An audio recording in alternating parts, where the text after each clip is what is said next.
Just as the title states, this video covers the established appearances of the Thief class throughout the FF games until the 14th.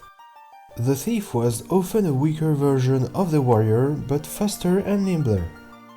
Just like the Warrior with the Knight and Paladin, the Thief was oftentimes an inferior version of the Ninja, either stats-wise or ability-wise.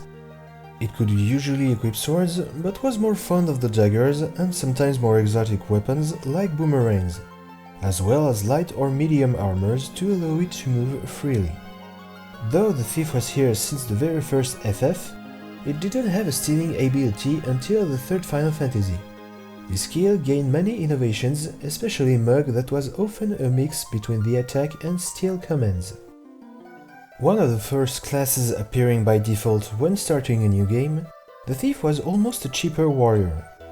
It couldn't equip the strongest weapons nor the sturdiest armors, so it didn't hit as hard as a warrior, but was at least the second most physically resilient class. It had the most agility though, allowing it to be one of the first to act in each turn.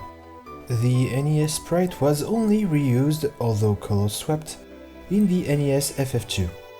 From the third episode, it got this green bandana on the head that was however often reused in remakes and other games. It evolved into the ninja once the requirements were met. There was no thief in Final Fantasy II. This was the first time that the thief could finally steal items. Your success rate depended on the job's level. It wasn't unlocked at the same time depending on the version. Obtained in the second batch of jobs in the original, it was available in the first set in the DS, which reunited again the 6 primal classes of the first FF. About the abilities brought to your team, it was useful in both versions. It could of course steal items, but its fleeing command didn't penalize its physical defense, as opposed to any other job attempting to do the same. And finally, it could open locked doors without using any magic key. In the NES version, most of the enemies only had potions or antidotes to steal from, whereas the thief's fleeing worked every time save for special fights. In the DS, the enemies all received 4 tiers of items to steal, and your chances of stealing from the highest tier were improved by the thief's job level.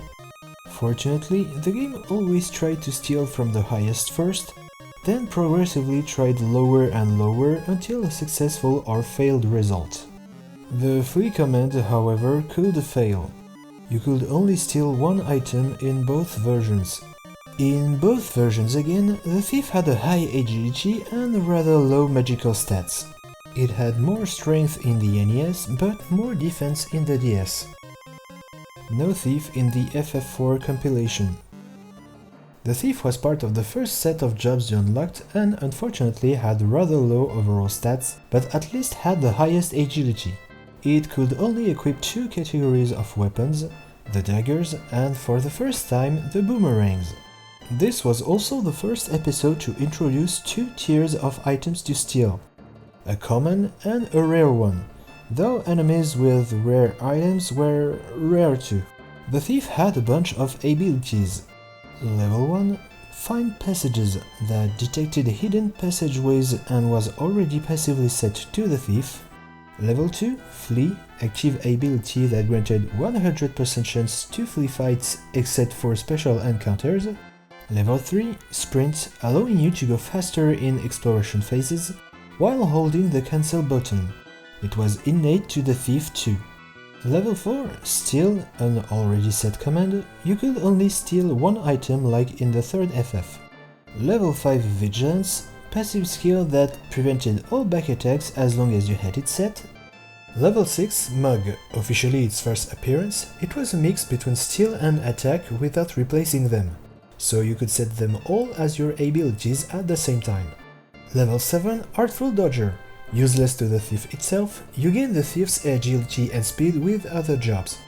There was an accessory improving your chances of stealing that worked with Moogle too, the Thief's Gloves, raising your 40% chances to 80%. Locke was the thief of this episode, despite the fact he hated being called like this and favored the treasure hunter classification over the former. Unusual facts for a thief, Locke was able to wear many heavy armors and shields, as well as almost all swords and boomerangs. His stats were above average in the physical area, a bit high in speed and agility, but lacking in magic.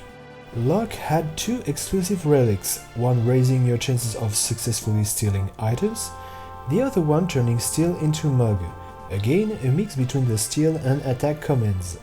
Another alternative to Moogle was achieved with a Thief's Knife, only usable by Locke and Shadow, the ninja, that could initiate a steal attempt when attacking. That game had the same tiers and 1 stolen item limit from FF5. The Sprint Shoes relic allowed you to run faster and every character could equip it. Little anecdote about the monsters, some of them could also mug your characters, but only Gilles. Let's just skip to the next episode where a thief appeared. This game was a feast for the eyes for the thief job. First, one of the main, if not the main character Zidane, but also a group of thieves were all part of the Tantalus theater troupe, acting as a cover-up for their real activities. Zidane, as well as 3 other temporary characters, had the steal command. Zidane himself had his own skill set revolving around his thief archetype, and some support abilities directly tied to steal. These latter could all be accumulated, making steal able to deal a bit of damages and or to steal Gilles in addition to an item. This was also the first time players could steal Gilles from enemies. Each enemy then could have 1 to 4 items to steal from, and you could steal all of them, though your consecutive stealing chances decreased after each successful attempt, often extending quite a lot fight's duration if you wanted to get everything. Zidane's own skill set was called Skill. It only had 8 abilities with the recurring one, Flee, allowing you to instantly escape from battle, but at the cost of 10% of the gil the party would have won from the battle. Other examples are What's That?, causing enemies to turn around, resetting their ATB bars and allowing the characters to perform a back attack on them, or Detect, that showed the items the enemy had to steal, listing them from the rarest to the most common. Zidane also impersonated the romantic idea of the thief, with the skill Sacrifice that sacrificed Zidane to restore HP and MP to the other party members, and he was also the only character with a Protect Girls support ability, intercepting enemies' physical attacks aimed at a female party member low on health. While in Trance, skill was replaced by Dyne, turning all skill abilities into damaging commands, either targeting one or every enemies. There was no thief in Final Fantasy X. This episode greeted back the thief class with the dress sphere of the same name, which was also Riku's default one. This dress sphere had the highest evasion stat and the second highest agility. Its other stats ranged from average to just a bit above average. Its exclusive skill set was the only one that couldn't be transferred to other dress spheres with accessories or garment grids. It comprised a lot of steal variations like Pilfer Gil or Master Thief, but also negative status inflicting skills like Borrowed Time or Soul Swipe. Its second uniqueness was that it was the only dress sphere doing 2 attacks instead of 1, being rather useful to improve the combos, therefore improving damages.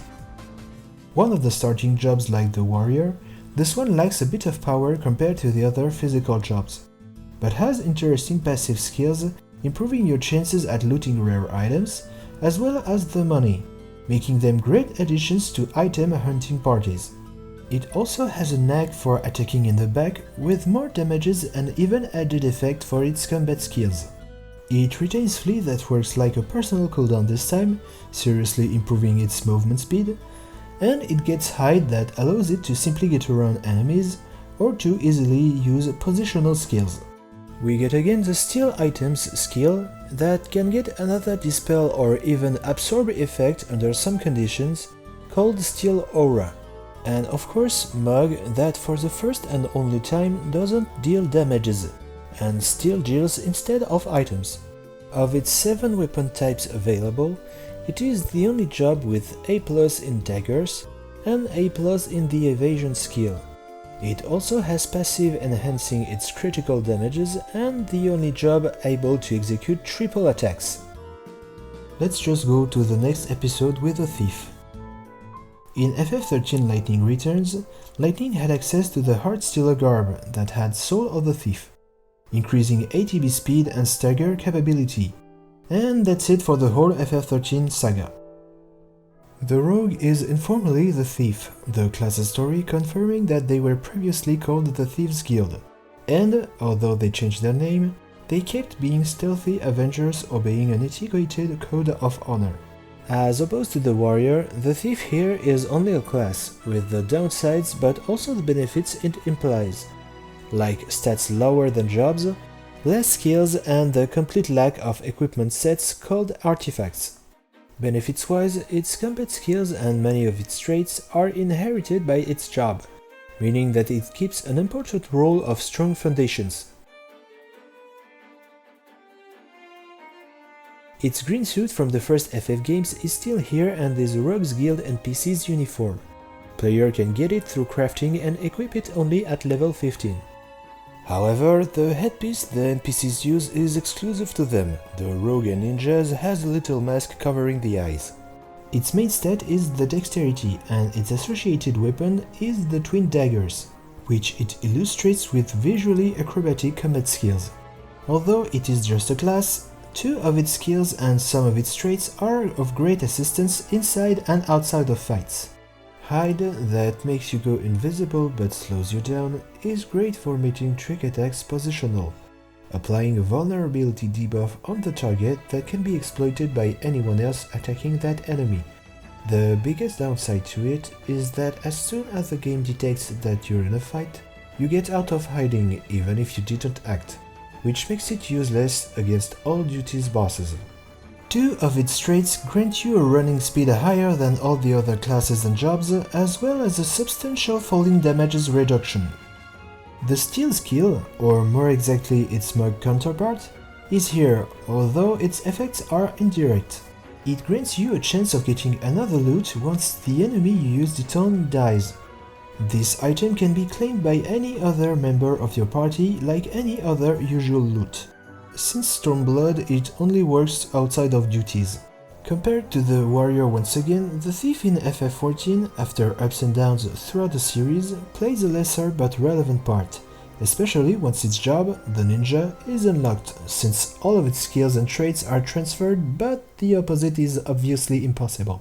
Maybe it's just its destiny to act in more secret ways.